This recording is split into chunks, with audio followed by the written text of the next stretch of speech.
You're listening to the Geekscape Network. Time to fire up the VCR. This one's my favorite.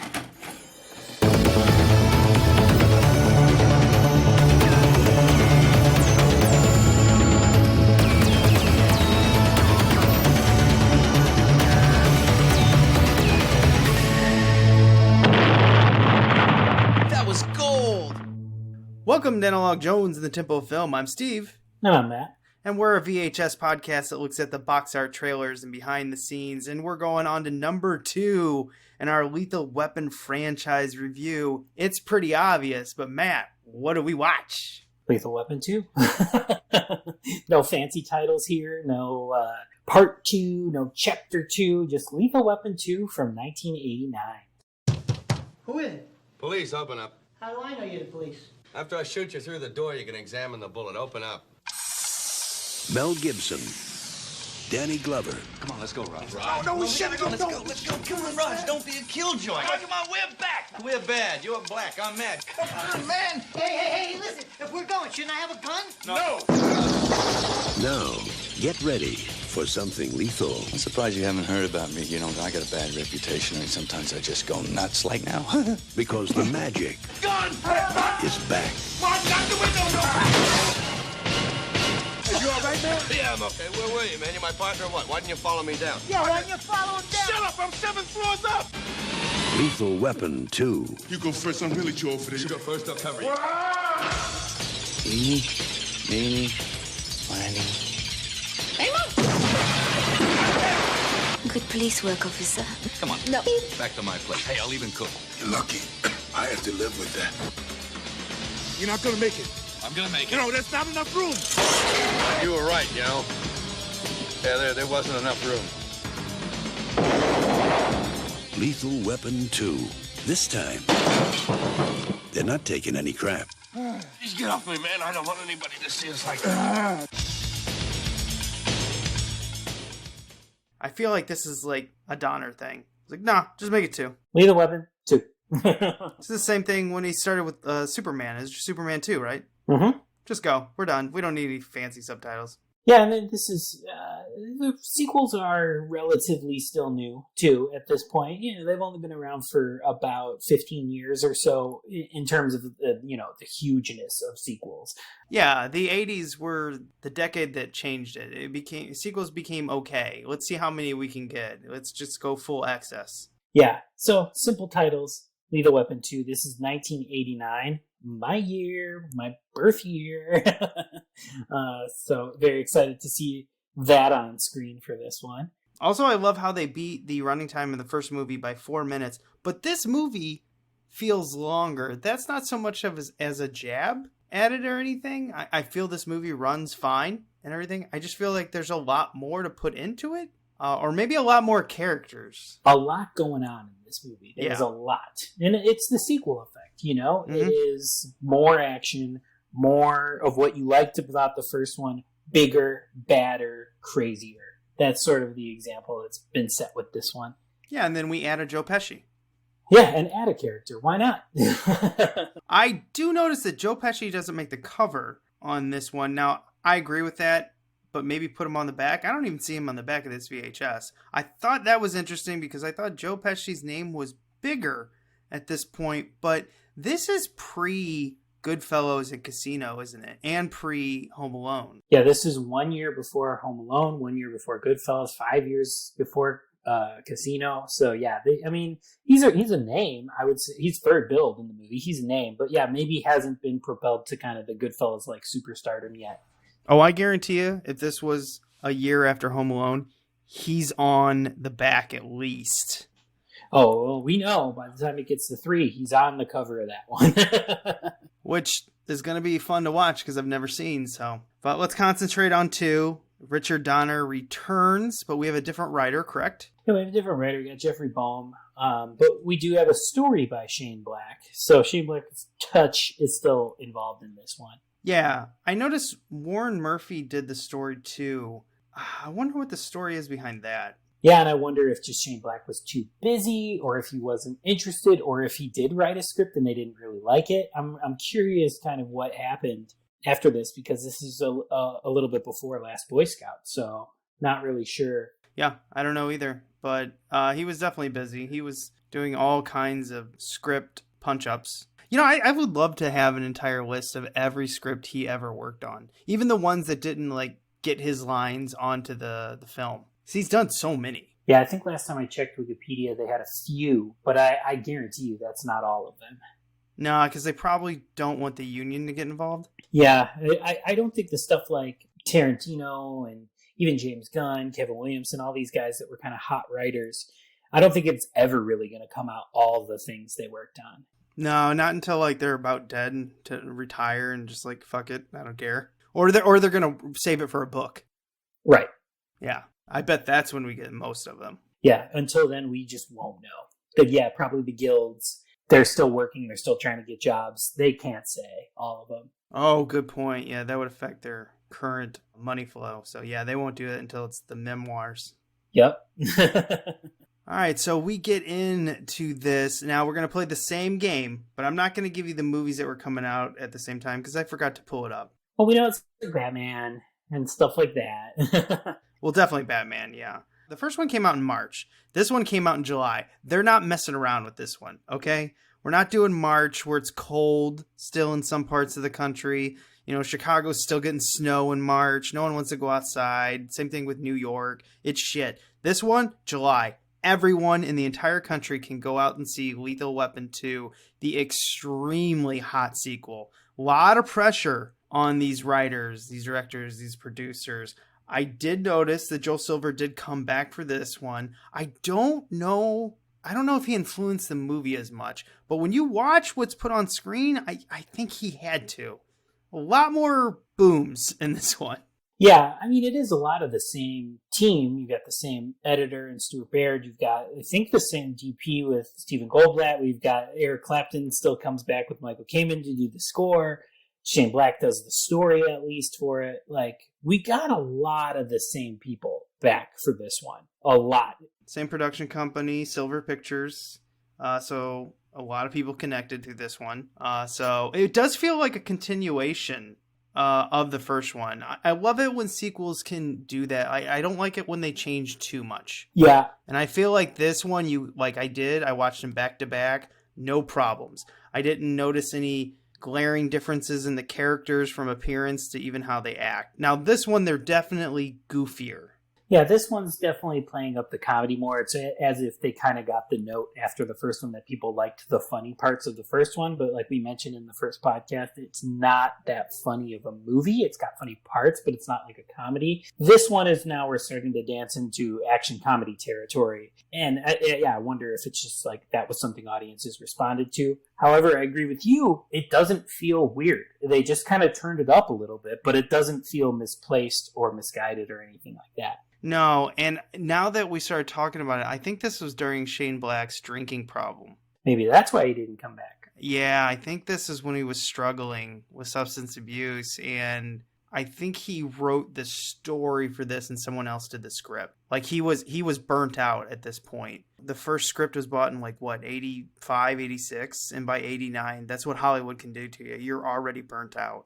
Before he had his second, his second wind. And I think he sobered up too, but I don't know if that's true. You know what? I don't know about that. But I think at one point he sobered up. I don't know if he still is. We talk about it too with Lethal Weapon. There is definitely a change in tone in his scripts from going from Lethal Weapon to Last Boy Scout. Like there definitely is a vibe that changes, and then from Last Boy Scout it kind of continues on.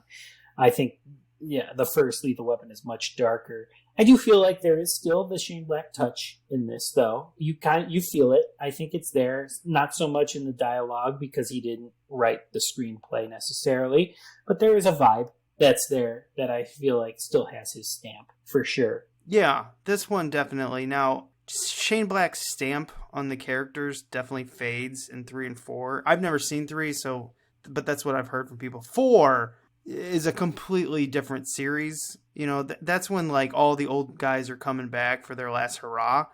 That's what I remember. I'm not saying that's a bad thing at all. I'm just saying compared to the first, I remember the 4 is not only the farthest in distance, it's the farthest in tone. Yeah, and I want to see too. I'm really curious as we go through this franchise because I've back to backed 1 and 2 many times before in my teen years, but I've also weirdly, like, this is a weird thing we have in common. I've also weirdly never seen 3, and then 4 I just saw kind of when it came out, so I never really put them kind of all in a line. But in my brain, it does seem like a natural evolution, and this is a perfect example of this. I would say, and this is just right off the top, I'll say it. I think this is a masterclass in how you do a sequel. I think, because 89, there was a lot of sequels. I think this is when Ghostbusters 2 came out. Yes. Back to the Future 2. I enjoy Back to the Future 2 a lot. I don't think it's anywhere near as good as the first. That's just me. But I think 2 is the one I watched more as a kid. But definitely as an adult, I appreciate 1 more. Now, Ghostbusters 1 and 2, huge fall off for me. I do find things to enjoy in number 2, but comparing those 2 sequels to this sequel, this one is awesome. I am so surprised that they could have so much pressure on them. Shane Black breaks down from substance abuse problems and burning out and stuff like that, writing the script, and then I think someone else got involved to do the script. He just did the draft or something like that. I don't know.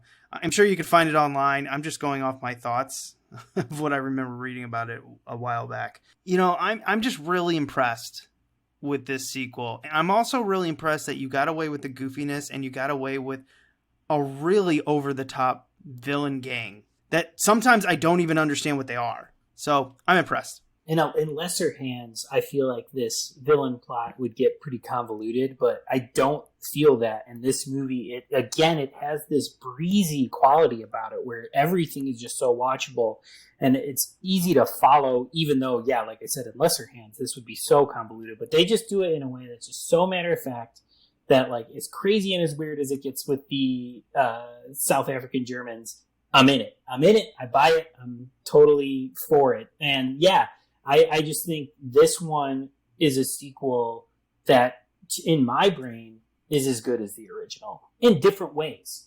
Oof, I don't know if I can say it's as good as the original, but it's about as close as you can get for a sequel.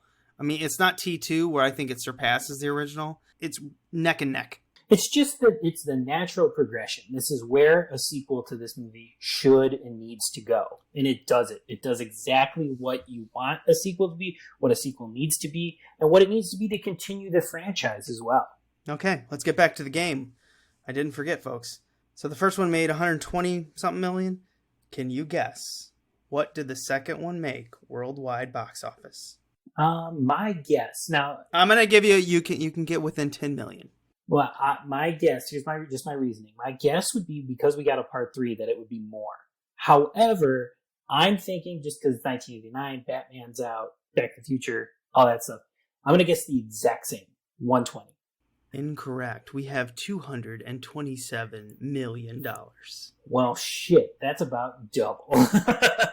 Yeah, and they doubled the budget. It went from 15 million to 30 million. Now, I'm sure, a lot of that was paying Mel Gibson's, rising star. I don't know how much more they paid than him, but doubling the budget and then doubling your box office. Wow. Well played. Well done. Definitely why we got a part 3 so quickly. Yeah, because this one, not only did the movie come out 2 years after the first one, but the story takes place 2 years after the first one. I thought that was interesting. But, we won't talk about the story much. We'll let you read it on the back of the box. But before that, when we're walking down the video store, what do we see in the front, Matt? So this one is taking, obviously, a riff off of the first one. Now we have an all-black cover, but we still have the cutout in the center with our 2 guys in it. It's Mel Gibson, Danny Glover, Lethal Weapon 2, and the 2 is in red, and then it forms sort of the box around it. It's almost as if the 2 is making the box happen.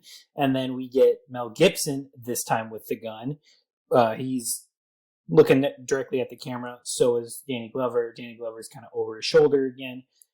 Definitely a play on the first one. Very simple. Not much to it. We get the credit block underneath. This time the closed captioning thing is with the credit block and not in the publicity still. I like that it's not a still from the movie. I like that it's a publicity still. You're just selling that it's these stars. We get a gun, so we know it's an action movie. The gun peeks out past the border. It's good. I think it works. It's simple and effective, and it's tied to the first one. Typically, floating heads are kind of boring, but I think this works for this series. I think this is actually the worst part of the series is how boring these covers are in the first two. And I mean, that's like a tiny little critique, but I get what they're doing. They're like letting the movie sell itself. I just really like painted covers. Don't we all? Yeah, I mean, obviously I would prefer some big action landscape with blowing up buildings and explosions, and it's all painted and it looks amazing. But, if this is what we're going to get, I think it fits for the movie. Oh, I think you just had a great landscape right there with the like stilt building that they had. Oh, love it. Yeah, they could have definitely done some crazy painted shit with that. Yeah. Anyway, flipping it over to the back. Good luck reading all this. Again, like the first one, the trailers are short, the descriptions are long. Yeah, this is an OG from 1989. So this one's got still the long description with the behind the scenes stuff, the reviews. We even have the little banner across the top again that says adult action from when Warner Brothers used to, genre the movies or whatever for you. And then we come down. There's one publicity still. It's Mel Gibson and Danny Glover with guns pointed at the kind of the ground. It looks like with a cop car behind them. Looks like there's kind of commotion and lights behind them. Selling again the movie on them. And that it's an action movie. Here's our quote. Pure dynamite. Enough humor, excitement, and action for 2 movies. That's from our buddy Rex Reed at the movies. So you've got a pretty big time critic already given this good marks. And here is our description. The magic is back. Buddy cops, Riggs and Murtaugh, Mel Gibson and Danny Glover are off and running, trying to keep a key witness in themselves alive in Lethal Weapon 2. It's been 2 years since we last caught up with this battle-hardened pair. Murtaugh is still the family man. Riggs is still the reckless man without a family, but now he counts the odds before plunging into seemingly impossible situations. He cracks more jokes, too. I thought in this film I could take Riggs in a slightly different direction and maybe have some fun, Gibson says. Fun it is, and exciting, from its breathless opening chase through the streets of LA to its raging gun battle finale. In between, there's a 6-story plummet from a window, a booby-trapped toilet, a Houdini-like underwater escape, and more power-packing thrills, including the incredible destruction of a chic hillside stilt house. It's a real house, right down to the 35-foot deep foundations, demolished spectacularly as 9 cameras rolled. Is what I talked about in the last episode. I hate miniatures, explains director Richard Donner, who also guided Lethal Weapon 1. Joe Pesci, Raging Bull, Easy Money, co-stars as the wielding witness guarded by the 2 cops. With Mel and Danny, Joe is the 3rd stooge, Donner says. That makes 3 drop-dead funny guys, and one of them is lethal. Yeah, Richard Donner, I'm going to have to completely disagree with you about miniatures. You're insane. Sorry. Well, when you got the budget to do it all practical and real, and I mean, yeah, I love miniatures as well, but I mean, would I rather take down an entire real house? Absolutely. Yeah, I get that, but if you just watch Starship Troopers, miniatures are badass. Yeah. I love anything practical, so I get what he's saying, but I also do love great miniature work as well. Anything where the art form is and creativity is shown, I like it. Yeah, it was fun taking them. That's ridiculous what they did. We'll talk about that in the movie notes here, but let's pop this tape in. But before we do, we want to remind you to go out there and rate and review us on iTunes or subscribe to our YouTube channel. Spread the word, and you're going to get rewarded. Take a screenshot of rating us on iTunes, 5 stars. We love VHS reviews. Whatever you want. Something real quick, doesn't matter. Or screenshot that you subscribe to us on YouTube. Send it to analogjonestof@gmail.com or put it on our Facebook group page. And we are going to put you in a drawing to win some prizes at the end of August. That's August 2021 if you're listening to this way into the future. Anyway, yeah, it'll be worth it. Trust me. I'm throwing in some stuff. Matt's throwing in some stuff. It's going to be good. Get out there. Rate and review. Yeah, you're going to want these prizes. They're going to be really good. They're going to be really cool. And we benefit maximally from the reviews. We go up in the charts. People see us more if you do it, and that only helps us. So it takes 2 seconds. I know it's a pain in the ass, but do it. Do it. We will reward you. Yes, and I know a lot of you are listening to us on Spotify. I see the analytics. Thank you for listening to us on that format. If you don't have, an Apple phone or an Apple account and everything, use your wife's, use your friends. I don't care whose it is. Use multiple accounts. Throw them all in. It helps you. But most importantly, it helps this channel, which helps us keep doing this. If you like us, help us out. Yeah, if you make 47 Apple pages and give us 47 5-star ratings, that's 47 entries you have in the contest. So think about it that way. That's a lot of work. I don't expect our listeners to do it, but you can. You can, and then you'll get stuff probably. Probably, definitely. If you lost after doing 47 reviews, I'd just send you something. Yeah, Like, we'll send you something anyway. Okay, let's pop this tape in.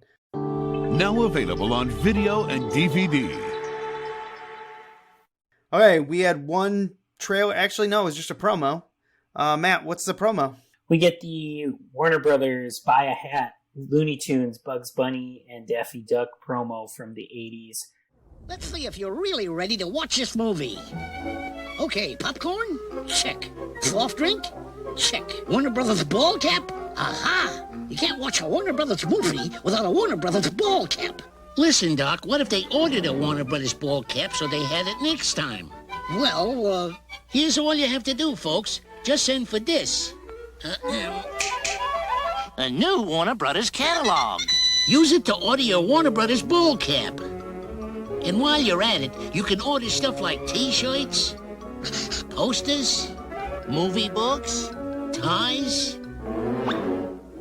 That's neckties. How wonderfully delicious is this? They want you to call a 900 number to order the catalog, which of course has Batman on the cover, of the Warner Brothers merch, I guess, catalog.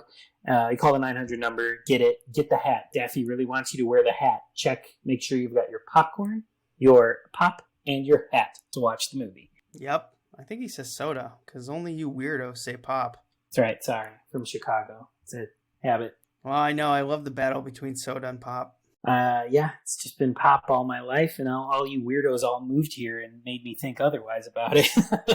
Well, the ones that we stare at the most is the people who say soda pop. We're both like, what? No. Make a choice. Do not sit the fence. Yeah, no middle ground here. Yeah. This is not the America I was growing up in post-internet. Okay, let's get on to the feature presentation. And now, our feature presentation. Okay, this start is different than the first, but it's definitely just get your heart racing. We're in a car chase. They're chasing down the actor from Aliens. One of the guns, he carried the big guns in Aliens. Mm-hmm. Chasing him down, and then, okay. Now, I'm going to have to, I hope you can figure this all out for me. And listeners, write in. They were speaking German, right? Yeah, so they're speaking German, but they are South African. And so I'm thinking this is a colonization thing, right? Like the German influence of them colonizing South Africa, right? Right? Like that's why they're speaking it? Okay, I don't remember the whole, conflict that was going on, because this is a very timely movie. I give them that, with the South African, is it apartheid? Yeah, they're talking about apartheid pretty hard in this movie. It's a background thing, but it's like very apparent. Almost like the first movie has a line about like police brutality in it and like, hurting black people, cops hurting black people. This one has like sort of the apartheid thing. So they're always kind of, the Lethal Weapon movies are always kind of engaging in the background, like racism, systemic things that are happening. And apartheid is very much a part of this, because I think in 1989 it was on a lot of people's minds. I did not get into this much in my history class time period. Yeah, I just skipped over this part of the history. I don't know why. So I was like, wait, Germans, South Africa? Now I'm sure someone who knows a lot is just like, Jesus, Steve, did you not pay attention? I don't remember, even in high school and definitely not in college, I don't remember ever going through this. And I never researched it personally. I mean, we went to school in America. I mean, that's why if it's not an American history, we don't get it, you know? Now, if we would have went to war with South Africa and won, I would have known about that. Right. They told us all about that, though, then. And even if we lost, whitewash it, we won. Yeah, exactly. So that's probably why we are not sure. But let me just say, South Africans have the best accent, right? It's so good. I do love how Mel Gibson kind of makes fun of it at one time. It's I don't remember what he says, but he says something about this wacky ass lingo that he keeps hearing. And I was confused because I was like, wait a minute, that's a German actor, right? He's German, the main baddie? I think so. The guy from Bill and Ted? Yeah. Yeah, I know. That's funny because that's exactly, I go, hey, look, it's the Bill and Ted bad guy. In this one as well. Yeah, loved it. Love seeing that. A lot of people in this movie. But yeah, I think a lot of these sort of, and they keep making comments like Adolf and Wasp and things like the Anglos, they keep making comments about how they're kind of the blonde hair, blue eyed, white people. So I think it is, maybe it is like I said, a colonization thing, like the Germans trying to take over South Africa or whatever. But yeah, those are our characters that we get as our villains from the start. I can confirm he is not German. He is an English actor. Whoops. Well, he does the accent really well. Yeah, he really does. Oh, man. I always thought he was German. I swear he's played half of his roles of Germans. He's probably got it in his family, Yeah. All those English people are all mixes of all those other countries over there, so. Yeah, we'll just blend them all together. Whatever. Yeah, he's a fun main baddie, really cutthroat. I mean, honestly, within 20 minutes, he kills one of his own men from this chase that gets away. But since the Riggs and Murtaugh actually find the gold that's in the trunk after it crashes and does a ridiculous amount of damage, I mean, this is not how you teach to chase someone down. You're supposed to limit the damage. Riggs and Murtaugh, on the other hand, not only do they damage the city, I mean, Riggs just decides to destroy his Murtaugh's wife's new car, Trish. Yeah, driving it along the rail and just making sparks and paint fly off the side. They blow up the windshield and stuff like that. The car is fucked. And yeah, they're running a chase across the highway where just explosions are happening everywhere, including when the baddie's car flips over and blows up. It does have one of the lines that I laughed out. When he's just smashes his car against the rail. He's like, "You don't have enough room." Yeah, we got enough room. And he smashes it all the way down. He finally lands it and he goes, yeah, you're right. We didn't have enough room. That's got to be in the trailer, right? It's got to be. Yeah. There's so much good banter between the two of them that, again, it doesn't feel forced that it's a little funnier now because it's these guys have been together for 2 years as partners now. There would be a natural chemistry and a natural sort of way they talk to each other. The buddy thing, it's funny and easy for audiences to sort of relate to and stuff like that. So, their sort of chemistry is what carries this thing more into the comedy territory with lines and stuff like that. But again, like I said at the top, it works. Yeah, and we have muscle for the bad guy. So we have a second henchman in this, played by Derrick O'Connor, who's playing Pieter van Schlitt. Thank you. I did my best right there. He's different than Gary Busey, definitely, but he's still very effective. Yeah, it is kind of the same mold. We have a big baddie with the other guy, and then he's sort of the guy underneath kind of taking care of shit on the ground. Yeah. So it is kind of similar, but yeah, very different ways of doing things. He's very intelligent. He's not just a meathead going around bashing people. And neither was Gary Busey's character. I think that's what makes these bad guys, henchmen, whatever you want to call them, so good. The part that defines him to me is when he walks in to whatever the main bad guy's name is, and he's looking around and he goes, "What are you doing?" And he goes, "Looking to see if there's plastic underneath my feet." Yeah, because he knows that the other guy just got off that way. So yeah, it's a good character moment. I know, I love it. So this whole thing is these South Africans come and they are protected by, what is it, Matt? Diplomatic immunity, which is said many, many, many, many, many times throughout the movie. It's kind of a callback joke, and it works to build it to a great 80s action good guy line at the end of the movie. It's actually diplomatic immunity. Bill and Ted Guy's voice, you know, his kind of deep diplomatic immunity. Through this whole thing, I was like, I don't think that's how that works. You can't blatantly just break the laws and be like, I'm from another country, sorry. It's not how that These works. guys have figured out a way to do it. But it's fun for a script. I get it. We also get a love interest, and we get to dive a little deeper into Martin Riggs' character. So the love interest is played by Patsy Kensit. She looks familiar, but I don't know if I've ever seen her in another movie. Yeah, I agree. I think she does look familiar, but I'm not sure if I've seen her in anything else or not. Because I just remember her from this movie, so... She's got a nice combination of cute and sexy. Yeah, and the accent, which takes it over the edge. Yeah. Just like, calm down. I'm only one man. Can only take so much. And on the flip side of that, we also get the addition of Joe Pesci. Leo Getz. Yes, Leo gets things done, or Leo gets it if you need it. Yes, he's right off the bat. Just gotta say, Joe Pesci in a minute and a half helped me understand what money laundering is better than anyone else ever explaining it to me over the last 30 years that I've been alive. You're a drug dealer. I work in a bank. Okay.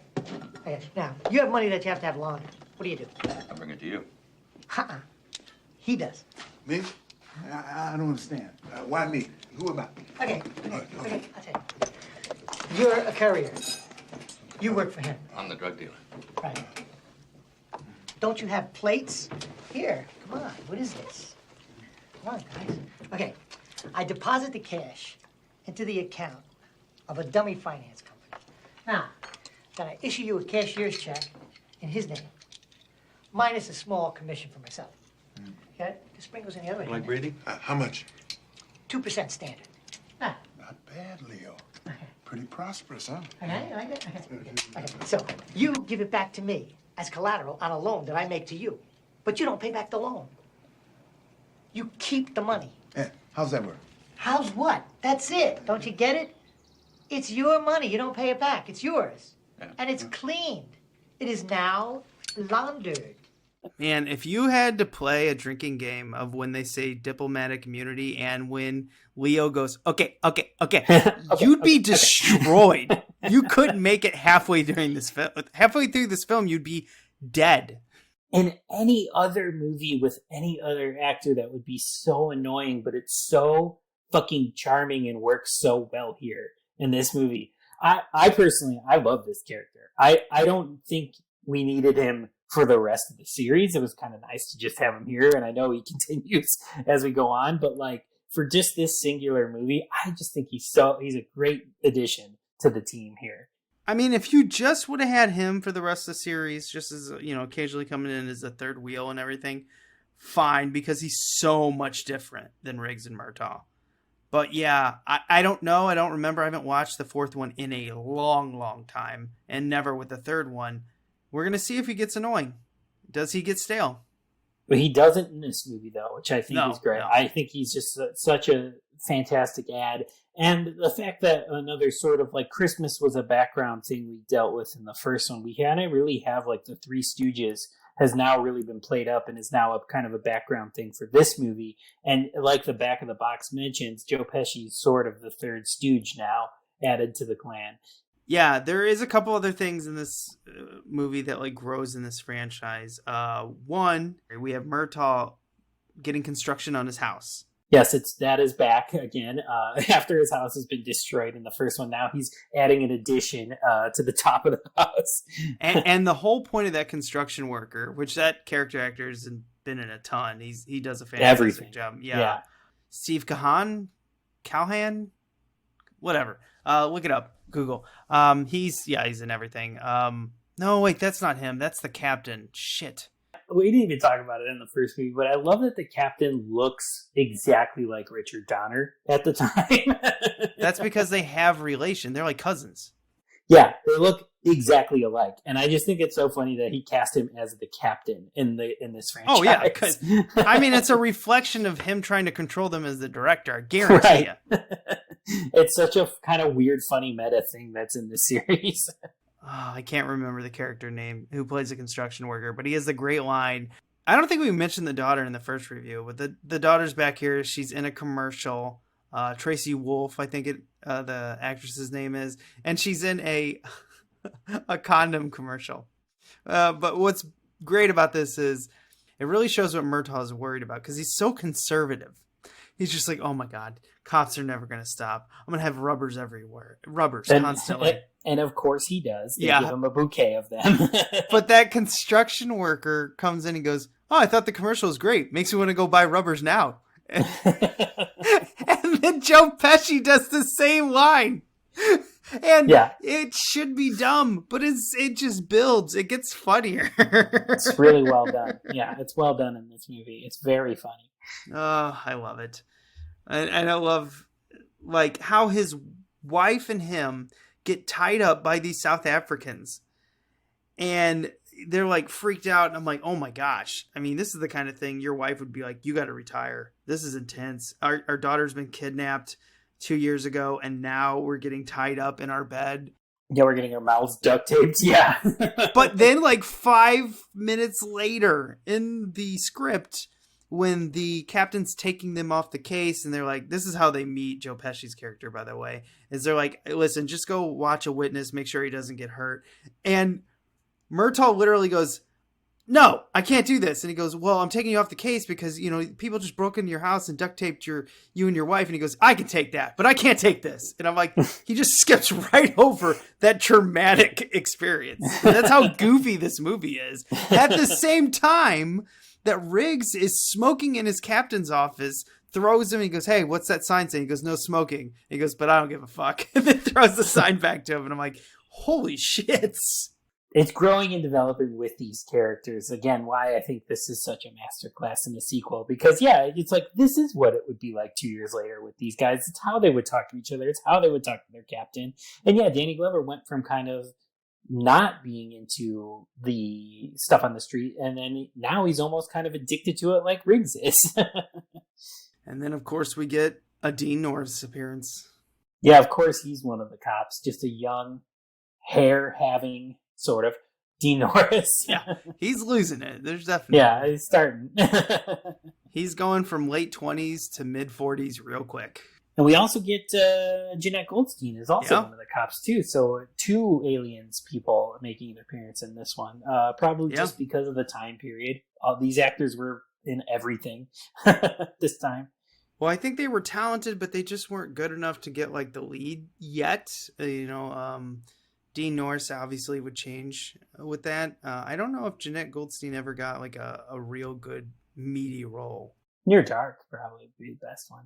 Good point. Good point. Kind of a co-lead with Lance. Yeah. Yeah. I just feel like they got a lot of work because they were easy to work with and they were team players. And probably located in Hollywood because this is a very like LA kind of series. Yeah, good point. They're bringing in drugs, right? Oh, no. They're just doing the money laundering. So yes, this is just money laundering. Yeah, so they got a shit ton of money. Cops get knocked off, which I was surprised about this. Now, in the first movie, I was surprised when the girl committed suicide at the beginning. I was surprised that they killed all the cops. And man, they go after the cops. But the one guy who was Jeanette Goldstein blowing up on a diving board, how great was that? Yeah, that stunt woman, holy shit. That flip, oh man, it was good. That was a good explosion. Flipping all the way in the air and then smashing into the water like that? Ow, that was no dummy. And that was fire behind. That wasn't CGI, that was fire. That is real shit, folks. That's why it sticks with you. It's real. But they go through and they kill all these cops. And the only reason that Murtaugh wasn't killed is because he was with Leo Getz. So Leo got him out of trouble. Yep. Leo gets you out of trouble. Until Leo gets himself into trouble and gets kidnapped. Yeah, which leads to, like we mentioned, when the house gets taken down and things like that. Yeah, I do like that Joe Pesci's character takes a beating. Like, still is an asshole. Still is like sitting there being, wisecracking, doing all this shit. Yeah, again, still not annoying. just makes sense for the character, for the situation he's in or whatever. He's not just like whining or whatever. And yeah, he's allowed to kind of be the way he is because, like you said, he gets his shit kicked out of him in this movie. He's covered in cuts and blood by the end of it. Oh, I gotta point this out. This scene's pretty funny. This has got to be ad-libbed. When they're in the South African consulate, and this is when Riggs sneaks in and blows up the fish tank, shoots out the fish tank. But when Leo Getz is talking to the South African guy, he's like, I got a friend that wants to go to South Africa. He's, oh, that's great, bring him in. And he goes, but you're black. And then the way Leo Getz says it in the back of the car when he's talking to them over and over, again, should be annoying, but it was hilarious coming out of Joe Pesci's mouth. But you're black. And they're all cracking up and laughing about it. It feels like hanging out with friends. Yeah. How could you? It's so charming and likable. Yeah, they're all cracking up together about it while Joe Pesci's doing the guy's voice. Yeah, it's fantastic. Like a combination of like English New Zealander. It's so weird. Like their South African accent. Absolutely unique, but God, it's so nice to the ears for some reason for me. I love the accent. I love it. Oh, and this is the movie that has now Loaded Weapon 1, I think, made fun of this the best. Like when his trailer on the beach gets just blowed up. Yep. But luckily his dog gets away because that's a big concern for everyone. Yeah, Sam. This little dog house he has in the floor. It's so cute. When they're hooking up and then the helicopter lights up the place. Yeah, and then, I mean, they end up capturing the Rita? What was her name? Anyway, she gets killed. They drown her. That's pretty dramatic. Pretty surprising. I thought she made it out of this movie, honestly. I haven't seen this a few times, but not for a long time. I thought that she made it out of this. Well, it really, really pisses off Riggs because it's the first woman that he's probably had a connection with since his wife. And speaking of his wife, we forgot to mention that Pieter, the muscle, the top henchman in this, is actually the guy who killed Riggs' wife, attempting to kill him 5 years ago or whatever. So that's building on top of it. Now that feels a little convenient for the script, but whatever. It's cool. And I mean, it just adds drama. Yeah, sure. It's an easy way to do it, but it adds a layer of the necessity to kind of kill this guy. I was going to offer you a drink, Riggs, but I understand you're on the wagon these days. Yeah, that stuff will kill you quick. Look, you know so much about me. Who the hell are you?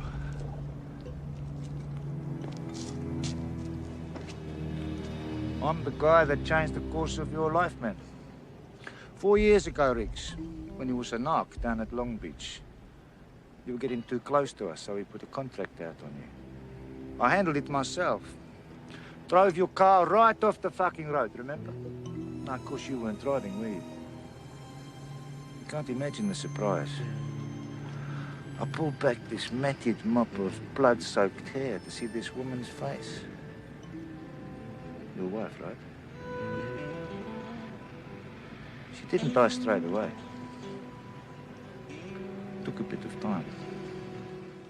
Yeah, and this script also has some pretty good payoffs. Like at one point when Riggs is trying to get out of the straitjacket and he dislocates his shoulder and then gets out of the straitjacket, and then to get out of whatever they put him in to drown next to his love interest, he pops his shoulder out, gets out, and kills the two guys. And he gets very violent, and the end of this film is really over the top 80s. Well, with the house coming down, obviously. That's insane. It's a grand finale. The finale of this one, I told Steve, kind of reminded me a little bit of Iron Man 3, which has Shane Black obviously involved in, with the docks and people are being killed by the falling crates or whatever they're called, where they have the storage. So it reminded me, I mean, I know tons of movies do it, but it just felt like it was of that same kind of vein. Yeah, I was impressed that Riggs got shot up a bunch of times. But the best part in this is when, Murtaugh cracks his neck. Yeah, because he flashes the card again and goes, diplomatic immunity, and he just goes, boom, has been revoked. Yep. There you go. You got it. Yeah, very 80s. You get the cheesy line in there. Love it. Great. Yeah. Give it to me all the time. Delicious. Absolutely delicious. And I love that, like, the movie doesn't overly try to convince you that Mel Gibson's going to die. Because pretty quickly he's like, I'm fine. I'm bleeding. I need a hospital, but I'm fine. This movie doesn't try to, like, tear jerk you at the end or anything. I don't think the first one ended with the dinner, right? Where he's just like, yes. I think I'm going to eat this horrible meal by myself. The only mean thing that Murtaugh really consistently says is how bad his wife's cooking is. Yep.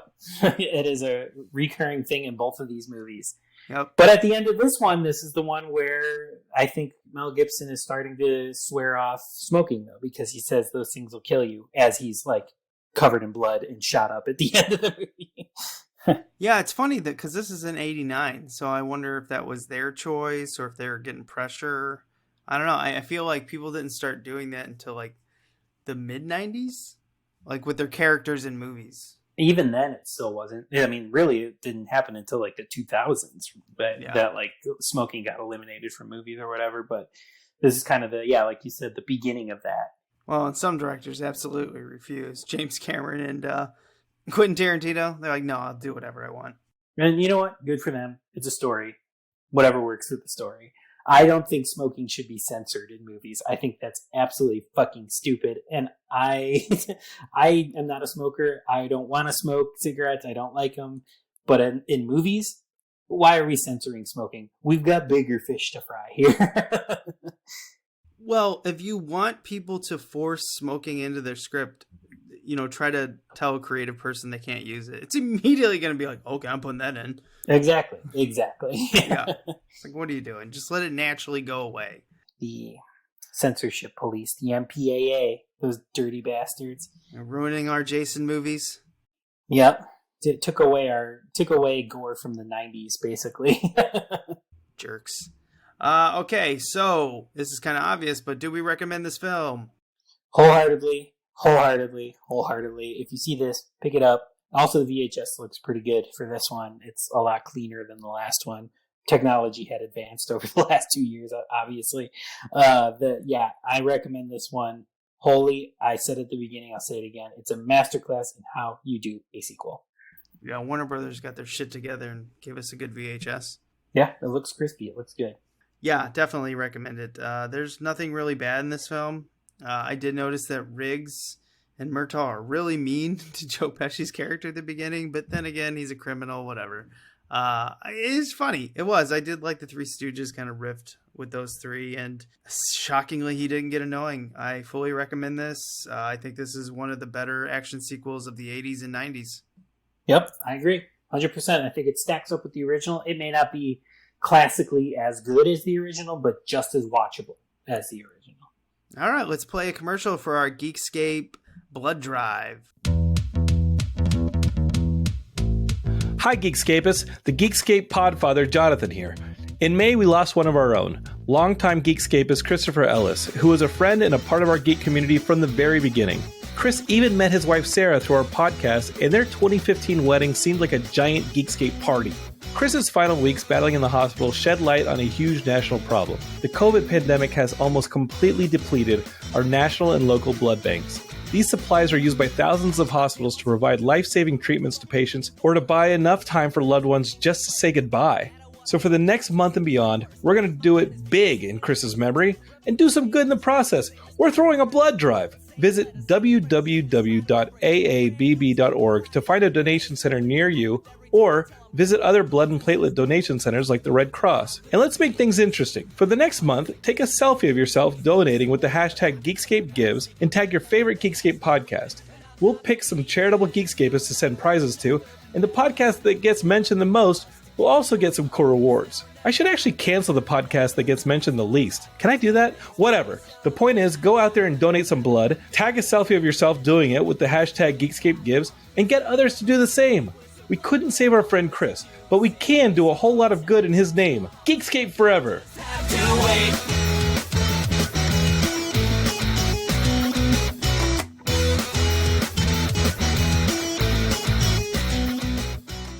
there you go. So, mark that it's Geekscape Forever, hashtag Analog Jones, and make sure to take a selfie or, whatever it is, showing that you're giving blood and put it up, and you will win some prizes from Geekscape. Nice. Everybody loves prizes, right? And you're helping it out. You're doing a good thing. Do it. Right on. Okay, let's move on to the museum.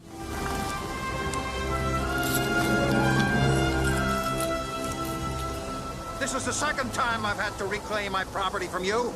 That belongs in a museum. So do you.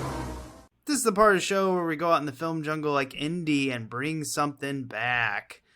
Our Lethal Weapon wing, the second one. The first one I put in a mullet, and you put in... What'd you put in? The opening scene. The opening scene. Oh, yeah, that's a good one. I don't know what you got. I'm going to make you go first. The obvious set piece that I think is pretty incredible is when Martin Riggs takes a pickup truck and pulls down a house off a hillside. It's pretty incredible stuff. It looks amazing. When that house blows up, it's like a little kid playing with blocks and smashing a house down. It's really fucking satisfying. So there's a lot of good stuff, and I just think that's a good example of all kind of the good action set pieces that are in this movie. Yeah, good stunt work, good action set pieces, and mine's kind of actually a scene or a set piece too, and maybe Loaded Weapon actually is the one that makes me think of this more, when Mel Gibson pops out of it after it explodes. But I love it when his trailer gets just annihilated by the bad guys. All he has is a truck now to live in. What is he going to do? And he probably busted up the axle of that truck, knocking down that building. So, he's screwed. Yeah, he's got nowhere to go. Even his girlfriend who was going to let him stay there is no longer with us. So, yeah, that place gets wrecked. And again, it's like that same thing of like kids playing with blocks and knocking the house down. Just satisfying to watch for some reason. Yeah, it really is. This is a really good film. Sadly, now we have to go on to a film that, not so good. Maybe. In our humble opinion, we watched Space Jam: A New Legacy. Yeah. Now, I know this is meant for, younger crowd, but I don't know what young kid wants to watch Matrix references. Holy shit. Lazy reference. Not even good, smart, clever references. Just like, here's some footage from that movie. Yeah, it's, 30 minutes into this 2-hour movie, there's no Looney Tunes still. Mistake number one. And we're talking about this because of that commercial at the beginning of this tape, by the way. But so made us kind of go down this path. But yeah, no Looney Tunes for the first 30 minutes. Lazy references to shit that kids don't care about anymore. Yet it's done in this TikTok-y sort of ADHD. I don't even know how to describe it. It's like, they're doing it sort of pandering to little kids, but it's old people doing it, so it doesn't work. Well, I just was amazed that they're doing an HBO Max commercial, basically, to kids.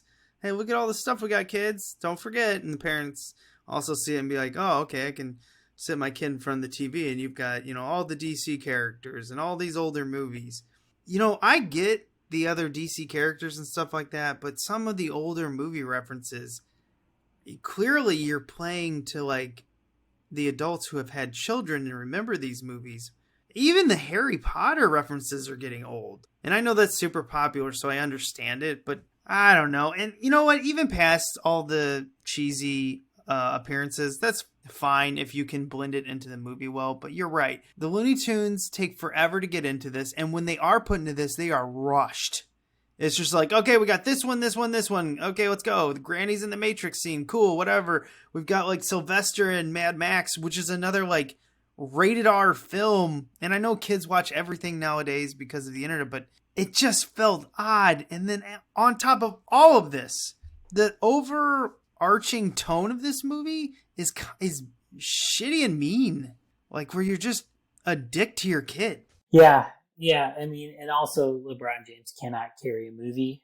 Don Cheadle's trying to save this thing because he's kind of having some fun, but like the script is so awful and the character's so awful. Also, you go from like the villains in Space Jam 1, like the Monstars, to just like a guy stuck in a computer that wears just like a jacket, you know? Like, it's so lame and boring.